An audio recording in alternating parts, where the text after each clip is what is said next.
రేపు ఏపీలో భారీ వర్ష సూచన ఉండే అవకాశం కనబడుతోంది.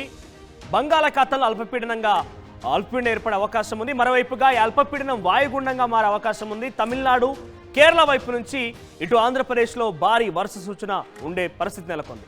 దక్షిణ కోస్తా, రాయలసీమలో భారీగా వర్షపాతం నమోదే అవకాశం ఉంది. ఈ నేపథ్యంలో ఒక వెదర్ అప్డేట్ చూస్తున్నాం మనం. బంగాళాఖాతంలో అల్పపీడనం, రేపు అల్పపీడనం వాయుగుండంగా మారి తమిళనాడు, కేరళ వైపు నుంచి ఆంధ్రప్రదేశ్లో భారీ వర్షాలు పడే అవకాశం కనబడుతుంది. సో దక్షిణ కోస్తా, రాయలసీమలో భారీ వర్ష సూచన ఉండే అవకాశం కనబడుతోంది. ఈ నేపథ్యంలో కొంత ఏపీ ప్రజలకి హై అలర్ట్ జారీ చేసింది వాతావరణ శాఖ. దీనికి సంబంధించి మరిన్ని అప్డేట్స్ వర్మ అందిస్తారు. వర్మ, సో ఏపీ వెదర్ అప్డేట్కి సంబంధించినటువంటి తాజా ఇన్ఫర్మేషన్ ఏంటి? సో బంగాళాఖాతంలో అల్పపీడనం, ఆ తర్వాత అల్పపీడనం కాస్త వాయుగుండంగా మారి తమిళనాడు, కేరళ మీదుగా ఆంధ్రప్రదేశ్లో భారీ వర్ష సూచన ఉండే అవకాశం ఉంది.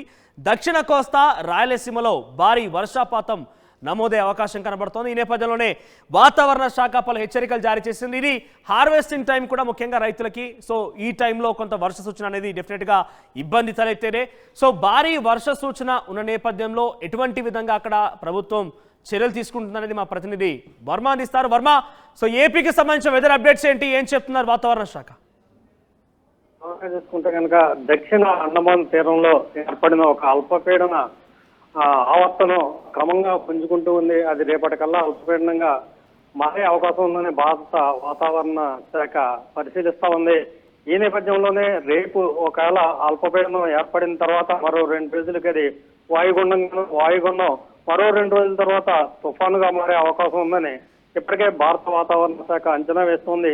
ఈ నేపథ్యంలో రేపు అల్పపీడనం ఏర్పడిన తర్వాత నుంచి కూడా ఈ నెలాఖరు వరకు కూడా ఆంధ్రప్రదేశ్ అంతటా కూడా విస్తారంగా వర్షాలు కురిసే అవకాశాలు ఉన్నాయని చెప్తా ఉన్నారు. మరోవైపు చూసుకుంటే కనుక ఈ అల్పపీడనం వాయుగుండంగా మారే పరిస్థితుల్లో అటు రాయలసీమ, దక్షిణ కోస్తాతో పాటు ఇటు ఉత్తర కోస్తాలో కూడా భారీ నుంచి అతి భారీ వర్షాలు కురిసే అవకాశాలు ఉన్నాయి.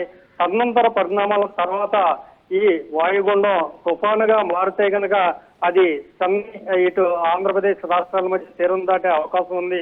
అదే కానీ జరిగితే కనుక మొత్తం రాష్ట్రం అంతటా కూడా తీవ్రమైన వాతావరణ పరిస్థితులు తీవ్రంగా మారే అవకాశం ఉంది. భారీ వర్షాలకు తోడు ఈదురుగాలులతో పాటు పెను ప్రమాదం పొంచి ఉండే అవకాశం ఉందని చెప్తా ఉన్నారు.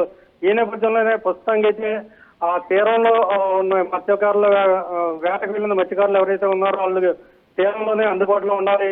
ఒకవేళ హెచ్చరికలు జారీ చేస్తే కనుక ఇమీడియట్ గా తీరానికి వచ్చే అంత దూరంలో ఉండాలని హెచ్చరిస్తా ఉన్నారు. మరోవైపు చూసుకుంటే ఇంకా రైతులంతా కూడా ఇప్పుడు పంట చేతికొచ్చే సమయం కాబట్టి వాటిని చక్కదిద్దుకునే ఏర్పాట్లు చేయాలని కూడా హెచ్చరికలు జారీ చేస్తూ ఉన్నారు. భారత వాతావరణ పరిశోధక శాఖతో పాటు ఇటు ఆంధ్రప్రదేశ్ విపత్తు నిర్వహణ శాఖ కూడా మానవులు.